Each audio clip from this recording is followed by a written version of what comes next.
सीधा वो आपके ऊपर अटैक नहीं करता है, पर कुछ चीजें ऐसी हैं जो हमारी प्रार्थनाओं को परमेश्वर तक जाने से या उसके पास पहुंचने तक रोका जाता है। वो क्या चीज है? आज प्रभु ने मेरे मन में डाला कि हम इस विषय में बातचीत करें, क्योंकि आज जैसे कि हमारा भी, हम पूरे भारतवर्ष में क्या पूरे वर्ल्ड में जो है हम सब जो है हाउस में ही हैं, और हम सब जो है प्रार्थना भी जो है अपने ही फैमिली के बीच में प्रार्थना कर रहे हैं। पर आज मैं आपसे बीच में लेके आया हूं मेरे प्रियो, जब हम प्रार्थना कर रहे हैं, कुछ लोगों ने भविष्यवाणी भी किया, कुछ लोगों ने बहुत सारी बातें बोली, ऐसा हो जाएगा वैसा हो जाएगा, पर क्यों नहीं हो रहा है?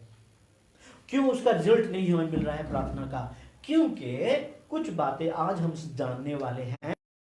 प्रार्थनाओं को सफल होने से कौन रोकता है, यही देखेंगे आज। हालेलुया। क्या आपकी इच्छा है जानने की? ओके, तो आइए हम देखते हैं। कुछ बातें हैं जो मैंने लिखी हैं, पर मैं थोड़ा सा आपके बीच में लेके आऊं, क्योंकि हमारा सिर्फ आधे घंटे का ही हमारा ये होता है प्रोग्राम, और हम फिर आगे की बातें हम फिर अगले रविवार को पेश करेंगे आपके बीच में। पर कुछ बातें आज मैं लेकर आया हूं आपके बीच में, और वो आज हम उसको अच्छे से जो है देखेंगे, सीखेंगे आखिर ये चीजें क्या हैं जो हमें प्रार्थना हमारी रोकते हैं परमेश्वर के पास जाने से, या उनको सफल होने से रोकती है। ये चीजें क्या है, आइए देखते हैं। सबसे पहला एक हमारा शत्रु है। सबसे पहली एक ऐसी बात जो हमारी प्रार्थनाओं को पूरी रीति से खारिज कर देती है, और वो क्या है? हमारे मन में आता है संदेह, यानी कि पहला है शक।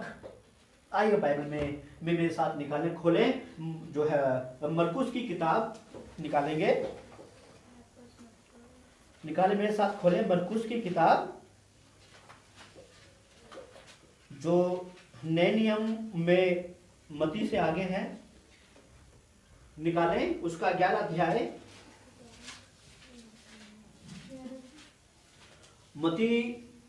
मरकुस उसका 11 अध्याय, उसका जो है 22 और उसका 23 हम ये पढ़ेंगे।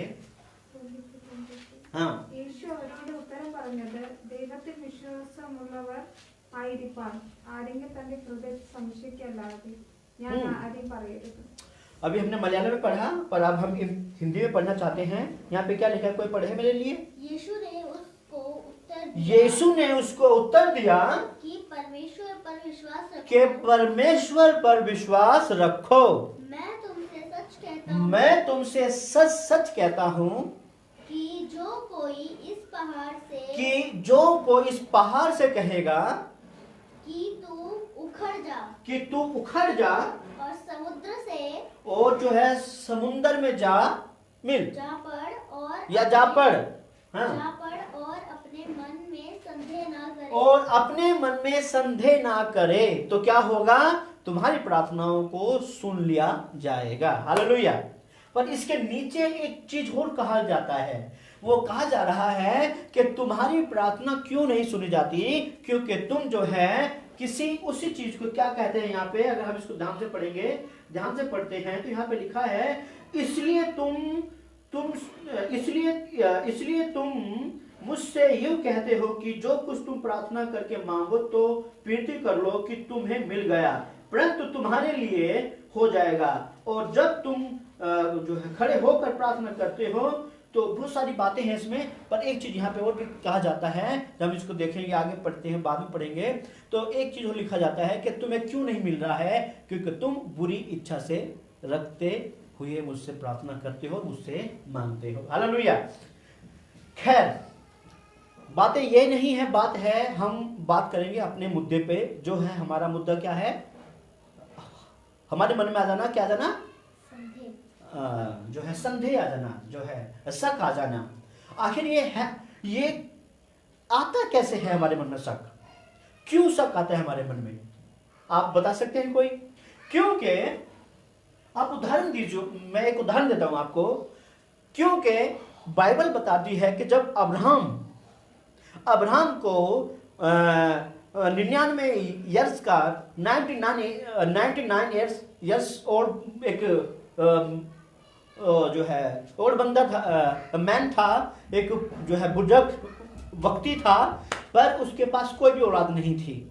दूसरी बात, परमेश्वर ने उससे क्या बोला कि मैं तुझे इस उम्र में एक बेटा दूंगा। तो शायद उसके लिए ये एक अचंभी बात थी। उसके मन में शक नहीं आया क्योंकि उसने पूरा दिल से मन में विश्वास किया, पर उसकी जो पत्नी थी उसके मन में विश्वास शायद नहीं आया क्योंकि ये एक अनहोना है। वो वहां पे बोलती भी है कि मैं कैसे गर्भ को धारण कर सकती हूं क्योंकि मेरा तो स्त्री जो धर्म होता है वो भी बंद हो चुका।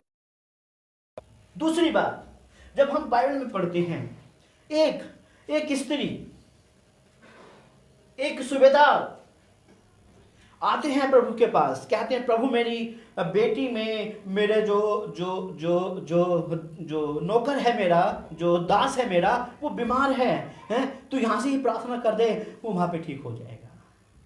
क्या कहा?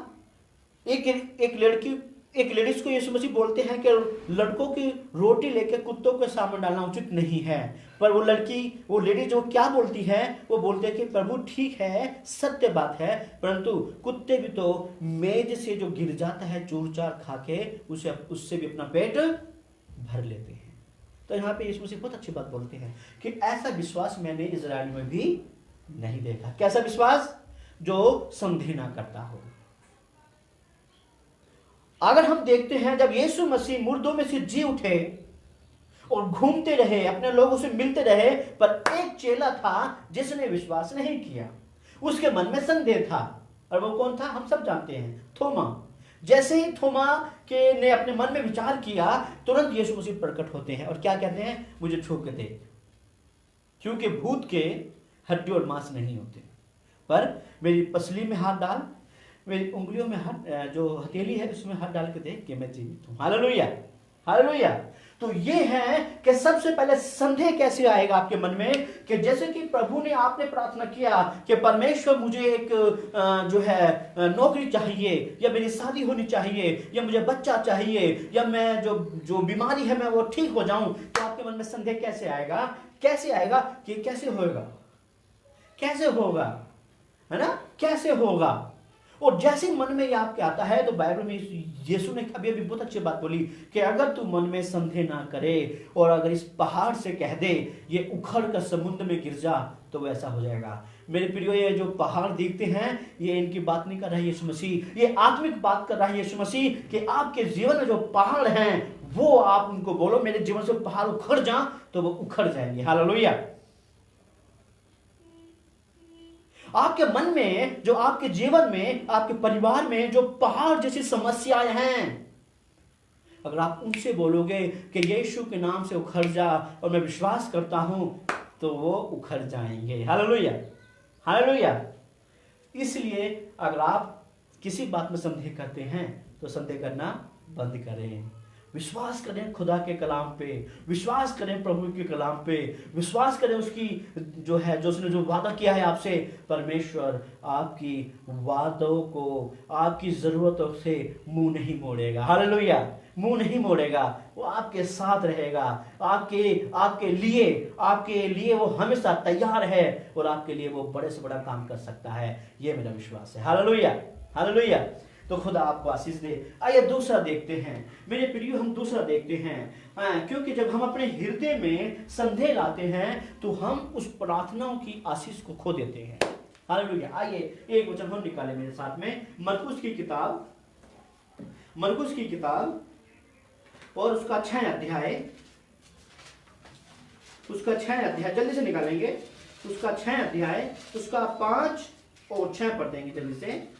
രോഗികളും ഈ കയ്യിൽ വെച്ച് സൗഖ്യം വരുത്തിയത് അല്ലാതെ അവിടെ വീര്യപ്രവൃത്തി ചെയ്യുന്നവർ കഴിയില്ല, അവരുടെ अविश्वास हेतुआय आश्चर्यപ്പെട്ടിരിക്കുന്നു। हाँ, यहाँ पे हिंदी पढ़ते हैं, वहाँ पे कोई सामर्थ के काम ने कर सका, केवल थोड़े से बीमारों पर हाथ रखकर उन्हें चंगा किया, और उसे उनके अविश्वास पर आश्चर्य हुआ, और वह चारों ओर के जो गांव में उपदेश देता फिरा। नोट कीजिएगा, प्रभु यीशु मसीह ने यहाँ पे ज्यादा लोगों के लिए काम नहीं किया, ज्यादा लोगों को चंगा नहीं किया। क्यों नहीं चंगा किया? क्योंकि चंगाई भी विश्वास से होती है मेरी प्रियो, चंगाई भी विश्वास से होती है। क्योंकि जब तक आप संदेह करेंगे और विश्वास काम नहीं करेगा। उदाहरण में देना चाहूंगा आपको, जैसे कि आप सपोज कीजिएगा ये एक दवाई है, जैसे कि मुझे जो है बुखार हो गया या कुछ और समस्या हो गया, ठीक है, और मुझे जो है डॉक्टर ने बोला है कि आपको ये दवाई पीनी है, पर जब तक आप ये दवाई पियोगे बीड़ी नहीं पीनी, सिगरेट नहीं पीनी, दारू नहीं पीनी या कोई ऐसी चीज नहीं खानी है जिससे कि आपका गला खराब हो जाए या आपको भी मतलब जो इस बीमारी को बढ़ावा दे। अगर हमने दवाई भी पी लिया, दवाई पी लिया और वो सारे काम कर रहे हैं जिसको हमें रोका जा रहा है, जिस समय हमें रोका जा रहा है, तो क्या हमें चंगाई होगी? नहीं होगी। क्योंकि हमारी जो है देसी लैंग्वेज में क्या बोलते हैं, दवाई के साथ साथ में परहेज करना भी जरूरी है। इसी प्रकार परहेज यानी कि विश्वास करना जरूरी है अगर आप चंगा होना चाहते हैं तो। और विश्वास कैसा? अटूट। कुछ भी हो जाए मैं विश्वास करता हूं प्रभु मेरे साथ है, प्रभु मेरे जीवन में काम करेगा, प्रभु मेरे जीवन में काम करेगा। Hallelujah, hallelujah. आइए हम एक वचन और देखते हैं। याकूब की किताब निकालें, याकूब की किताब जल्दी से खोलेंगे। याकूब की किताब और उसका 1 अध्याय और उसका 5 और उसका 8 पढ़ेंगे जल्दी से। क्या लिखा है? उसका 5 और 8 पढ़ देंगे। पहले 5 पढ़ते हैं। എന്നാൽ വിരുന്ന നാളിൽ വട്ടം തിരിയുമ്പോൾ ഇയ്യോബ് പരിശുദ്ധന്റെ പുത്രന്മാരെ പാപം ചെയ്യുന്ന ദൈവത്തെ ഹൃദയം കൊണ്ട് ത്യജിച്ചു പ്രാപിക്കുന്നു. 5, 6 हाँ पढ़ेंगे, 6, 7, 8 पढ़ लेंगे। ശുദ്ധീകരിക്കും. എന്നാൽ രാവിലെ എഴുന്നേറ്റ് തന്റെ സൗഖ്യമത്തൊത്തവണ്ണം ഹോമയാഗങ്ങൾ കഴിക്കുകയും ചെയ്തു. അങ്ങനെ ഇയ്യോബ് എല്ലായ്പ്പോഴും ചെയ്തു വന്നു. हालेलुया। यहाँ पे कहते हैं याकूब की पत्री उसका 1 अध्याय उसका 5 से लेकर 8 तक यहाँ पढ़ता हूं मैं आपके लिए। यहाँ पे कहते हैं, पर यदि तुम में से किसी को बुद्धि की घटी हो तो जो परमेश्वर से मांगे, जो बिना उलाहना दिए जो है सबको उदारता से देता है और उसको भी दी जाएगी। पर विश्वास से मांगे और कुछ संदेह ना करें, क्योंकि संदेह करने वाला समुद्र की लहर के समान है जो हवा से बहती है और उछलती है। ऐसा मनुष्य ये ना समझे कि मुझे प्रभु से कुछ मिलेगा। वह व्यक्ति दुचिरता है और अपनी सारी बातों में चंचल है। हालेलुया। आए समझ में? क्या कहा कि जो कुछ मांगना है मांग लो, परमेश्वर देगा, परमेश्वर देगा, पर संदेह रख के ना मांगो। मतलब क्या प्रभु मुझे दे सकता है? क्या परमेश्वर मुझे दे सकता है? मैं तो बहुत पापी हूं, मैं तो चलो देखते हैं, मांग के देखते हैं, क्या पता मिल जाए। नहीं मेरे प्रियो, ऐसे नहीं। प्रभु मेरा पिता है। हालेलुया। परमेश्वर मेरा पिता है, खुदा मेरा पिता है और वो मुझे देगा। हालेलुया। ये विश्वास, परमेश्वर मुझे देगा और वो हमें जरूर देगा। संदेह किसमें होता है मालूम है आपको? संदेह होता है जब हम किसी गैर से मांगते हैं और हम उसके गैर नहीं हैं, हम गैर नहीं हैं, हम उसके निज भाग हैं, उसके संतान हैं, उसके बच्चे हैं। वो हमारा पिता है मेरे प्रियो, वो हमारा पिता है और पिता अपने बच्चों को देता है, कभी निराश नहीं करता। निराश कौन करता है? जब हम किसी गैर से मांगते हैं, जब हम किसी अन्य से मांगते हैं, तब हमारे मन में संदेह होता है, शायद वो उसके मन में आए तो दे देगा, नहीं तो शायद ना भी दे। हालेलुया। हम गैर नहीं हैं, हम गैर नहीं है मेरे प्रियो। हमारा हक है, हम उसके वारिस हैं, हमें खुदा से मांगना है पर संदेह नहीं करना है। खुदा देगा, देगा और देगा। Hallelujah, hallelujah. मैं विश्वास करता हूं कि जब हम ऐसा करते हैं तो प्रभु हमें हर प्रकार की जरूरत से हमें पूरा करेगा। Hallelujah, hallelujah. हर बातों में प्रभु हमें, जब तक हम अपने मन में संदेह करेंगे तो हम परमेश्वर की आशीष को स्वीकार नहीं कर सकते। दूसरी बात,